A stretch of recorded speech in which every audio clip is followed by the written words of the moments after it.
It's time to discuss Dynasty strategy. We're going to look at quarterbacks, wide receivers, and much more on today's RotoViz Overtime. Shawn, it's always fun as we dive into these listener kind of questions, listener topics. But what I want to start off today with is giving a shout out to some.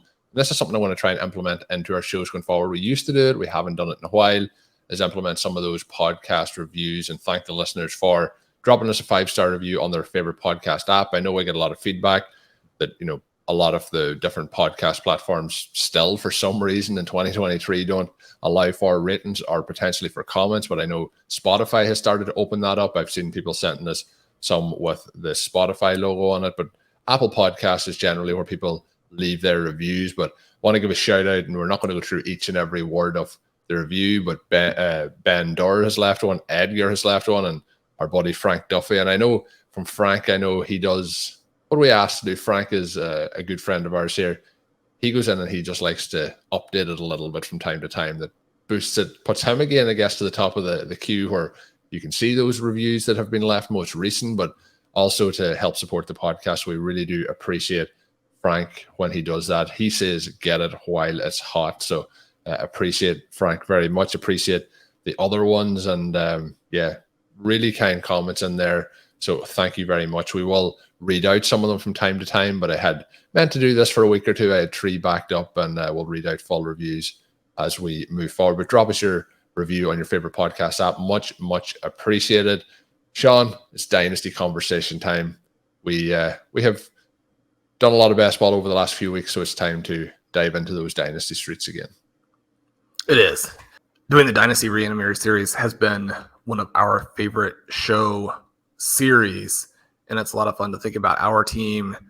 We're trying to get in a position to go on a long stretch of championships, and the questions that are coming in from listeners, and it's cool here, Colm, because we do get questions from and about teams that have some issues, but we also get questions, and it's funny here because we also have folks suggesting, obviously in a very friendly, humorous fashion, I think some of the questions are softballs, and yet their teams are also very good.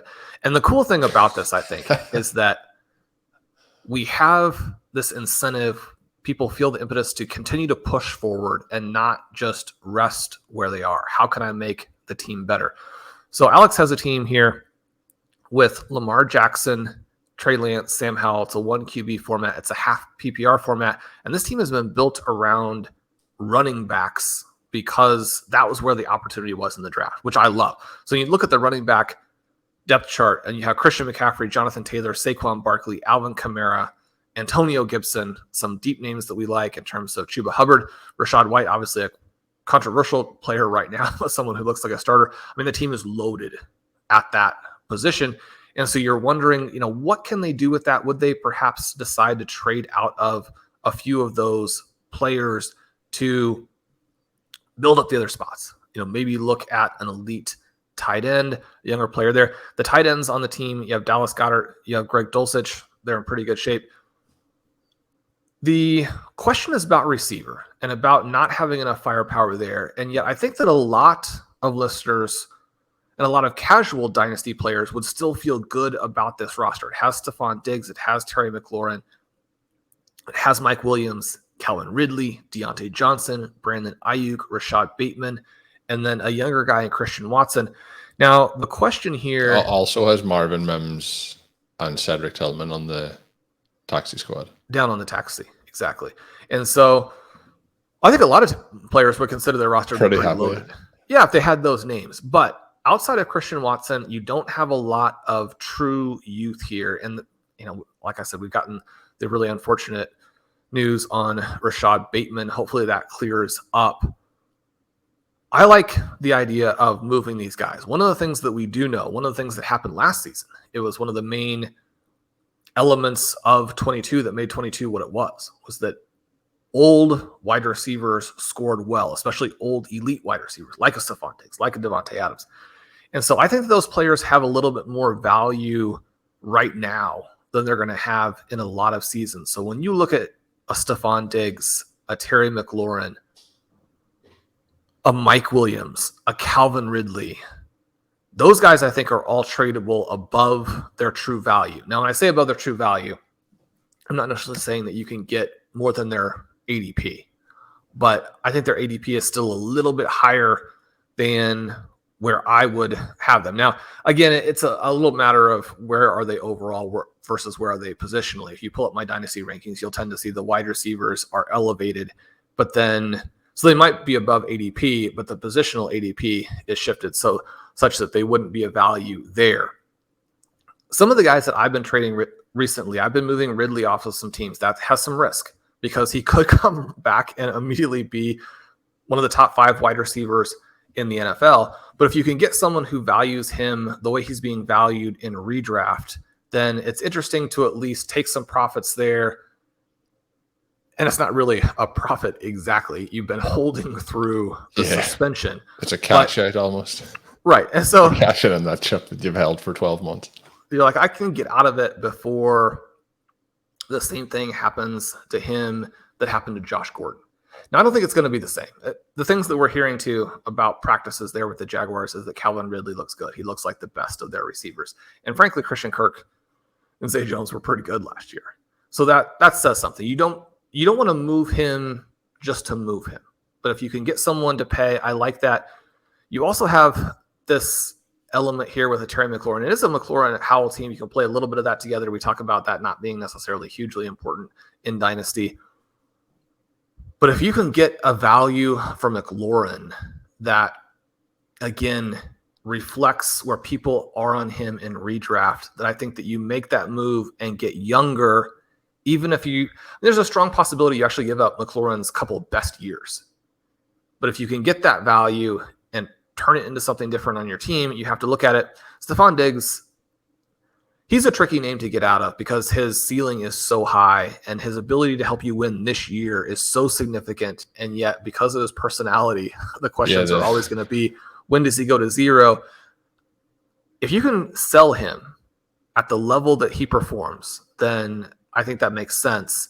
But again, he's not somebody that I would give away specifically because, I mean, you are also trying to win this season. So we want to kind of take that mix of players where you can move them. You're probably not going to miss out on a true league-winning season, but you're also not going to have to sell them at a discount because they're just enough less valuable and enough younger that people are actually buying on those guys. Colm, are there names here? Mike Williams is a pretty obvious sell if you can move him, again, at a price that doesn't just give him away.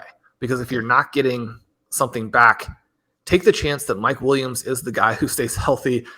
If defenses are having to account for Keenan Allen, Quentin Johnston, maybe this is the year you get a lot of those touchdowns. The thing that I like about this roster is there are enough different names that you can pursue a lot of different avenues. A lot of teams that don't feel that strong at receiver or have gotten old at receiver, they really only have one or two guys. And then that forces you into a situation in your league where the opposing managers, it's not collusion. It's just understanding where the market is and what what your leverage is. They can push you down on those prices if you just have one or two veteran receivers.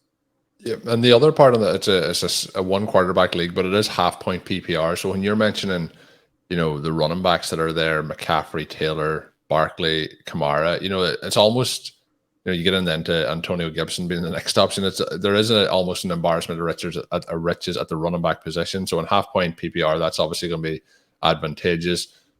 But the concern for him as well, and the question is not having, current first round dynasty startup players on this roster. And that's not always going to be possible at every position.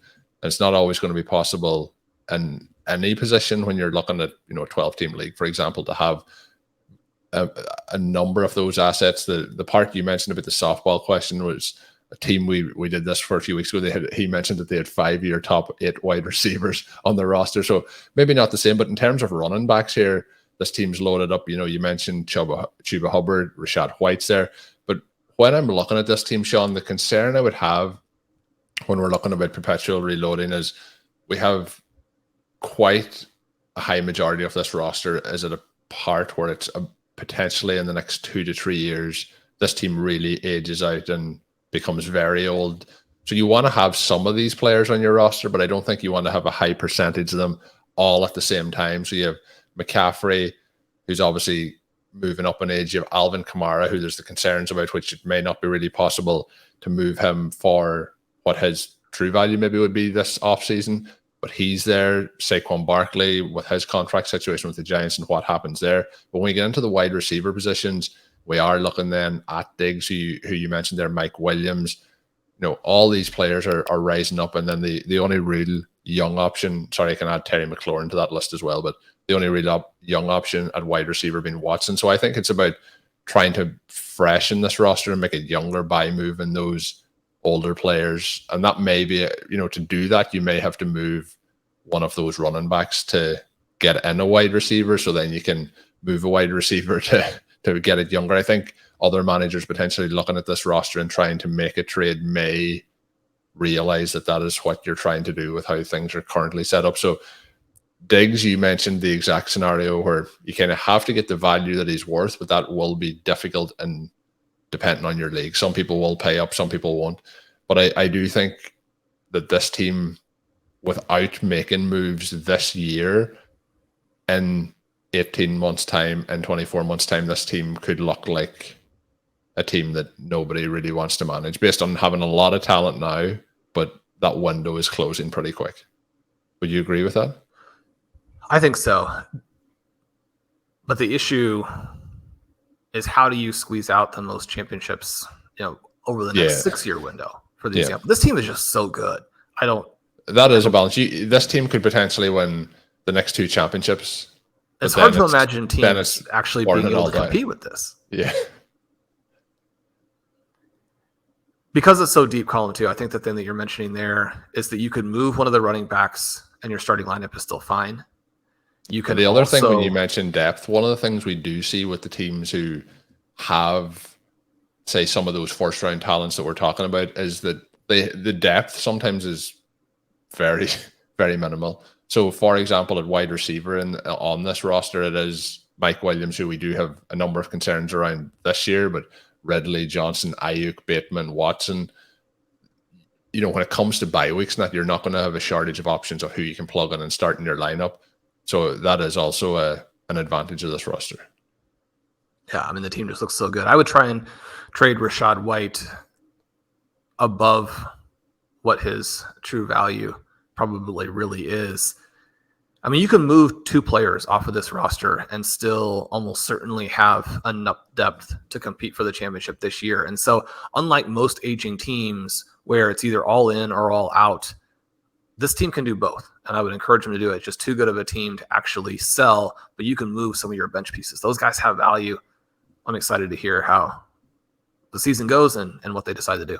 Shawn, moving on now to a Superflex roster that is having some concerns at quarterback. Interestingly enough, the team that we talked about a moment ago, they had 3 quarterbacks. It was Lamar Jackson, Trey Lance, and Sam Howell, but that wasn't in the Superflex format. So Superflex format with tight end premium. Team is in pretty good shape, all things considered, at all other positions. So quarterback being the main concern. They're wondering, and this question comes in from JD, where they could improve the roster. He said he swung and missed on Trey Lance. Should be curious to hear our thoughts on what he should do at the quarterback room. What do you think about trading Lamar Jackson for Kyler Murray, Kenny Pickett, plus a 2024 first-round pick to pick up a competing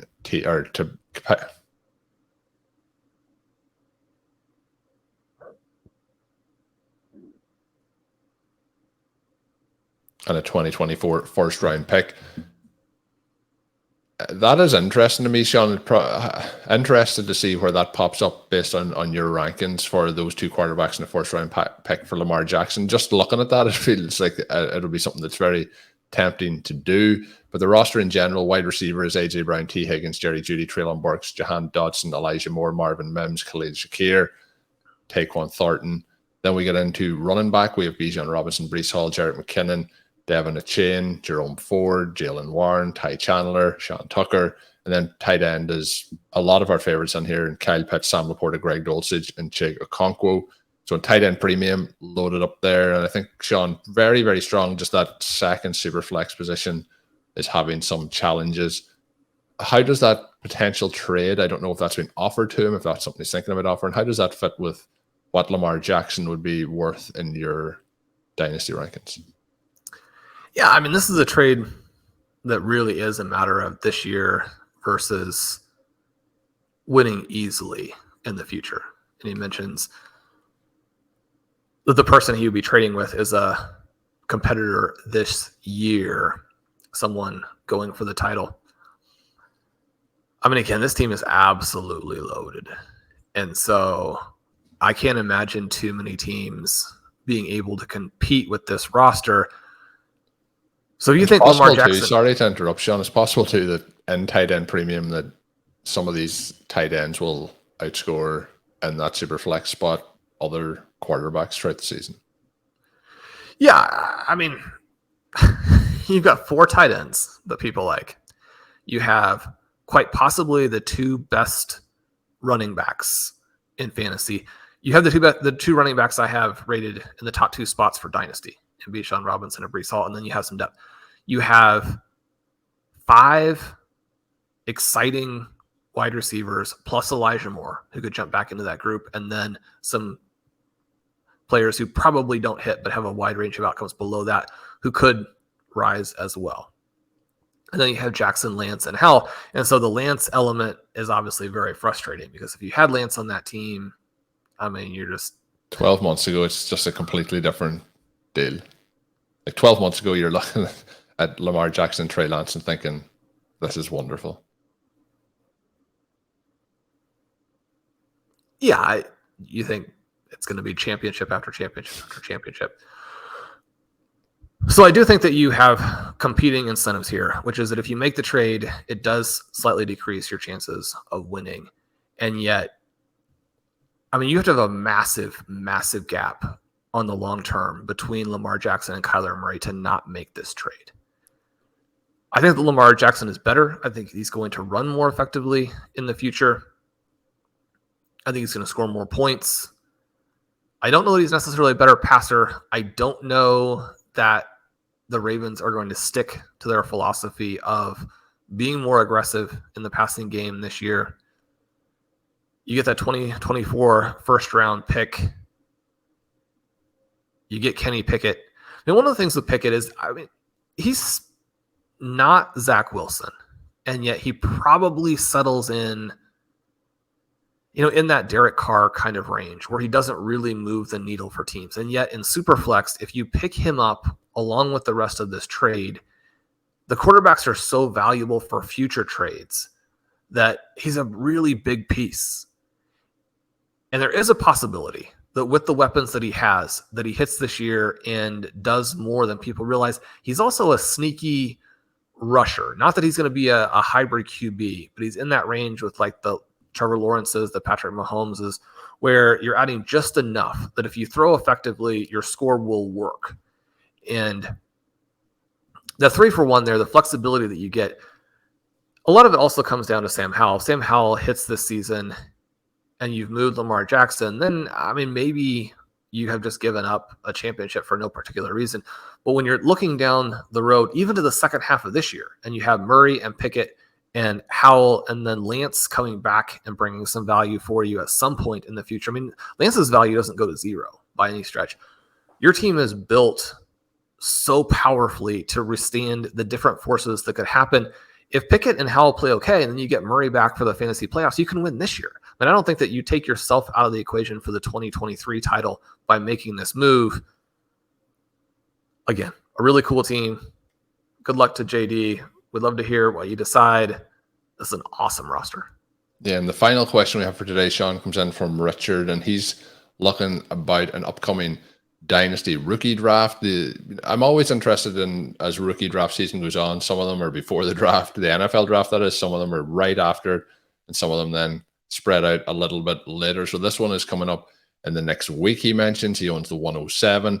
It is a 14-team Superflex league. This is interesting, Shawn. It's 0.5 PPR for running back, 1 point PPR for wide receiver, 1.5 PPR for tight end. So that would devalue the running back position for me that little bit extra there. So he is the 107. He says he's looking at best player available versus team need is his concern here. He says he's very certain that, you know, Kincaid, Quentin Johnson, or Addison will be available to him. His team set up pretty strong here at quarterback. It is Lawrence, Fields, Goff, and Love. So I don't think that is any concern to him. Then at running back, it is Breece Hall, Javonte Williams, Pacheco, and Mostert. Again, I mentioned the deduction off the half point there for the running back position in PPR.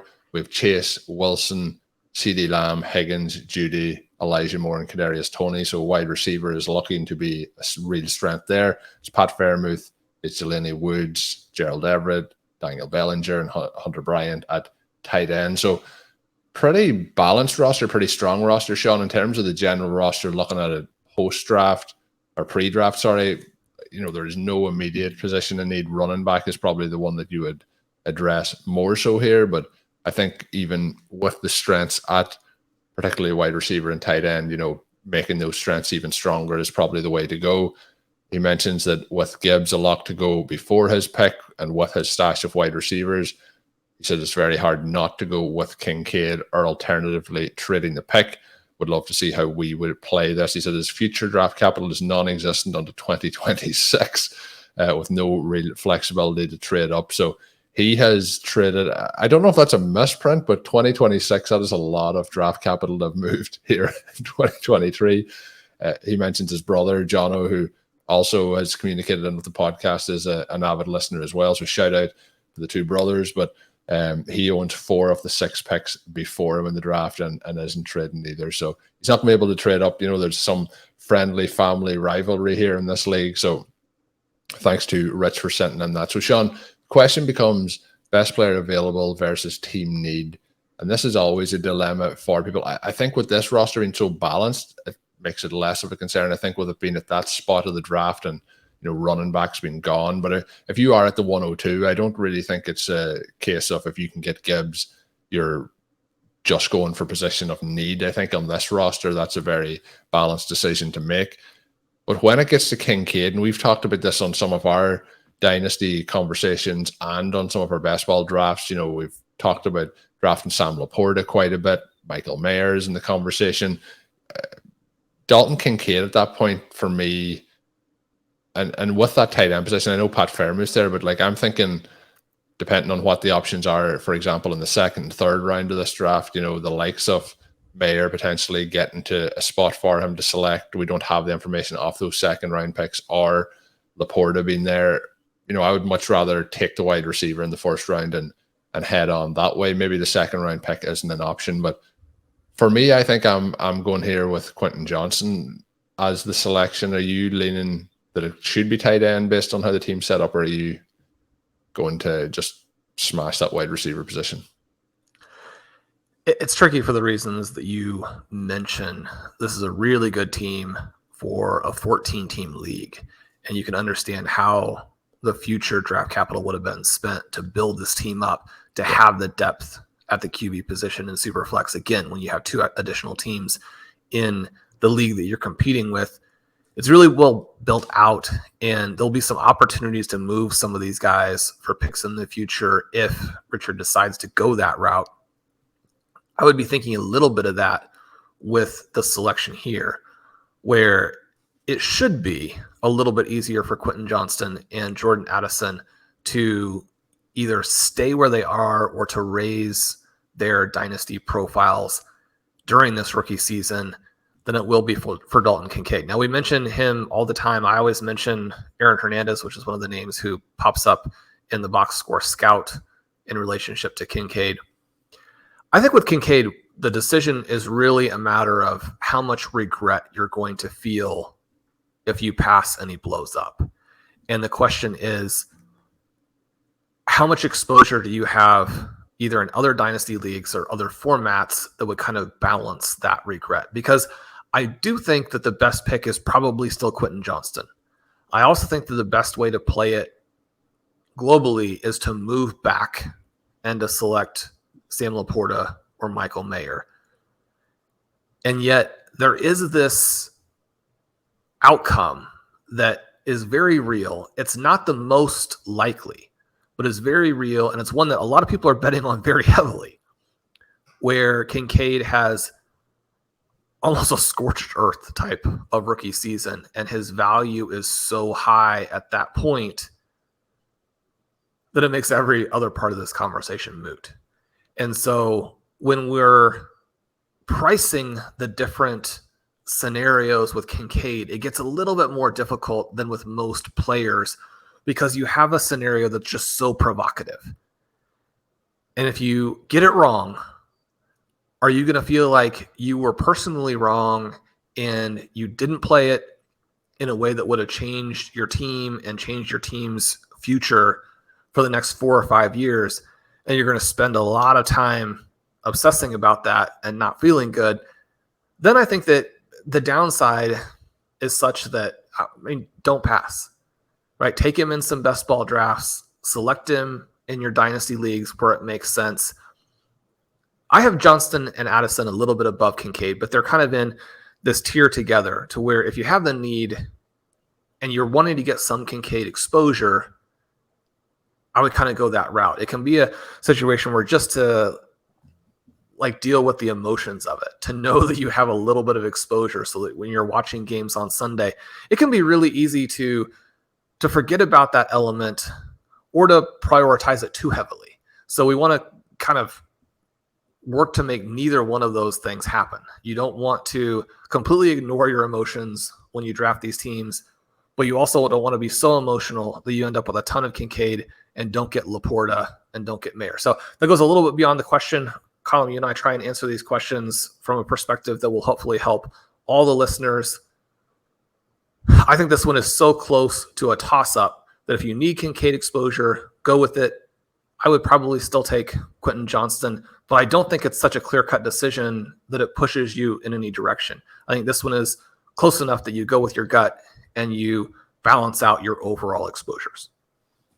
So thanks again to Richard for sending in that question. Thanks to everyone who has submitted questions over the last couple of months. If you do want to send any to us, you can send them my way on Twitter at Overtime Ireland, or you can send them as well to rotovizradio@gmail.com. We'll add them on to some upcoming shows. My name is Colm Kelly. You can follow me on Twitter at Overtime Ireland. My co-host, as always, is Shawn Siegele. Check out all of Shawn's work up on rotoviz.com. If you are interested in signing up for a RotoViz NFL Pass, use the code RVRadio2023 at checkout. Until we are back, have a good one.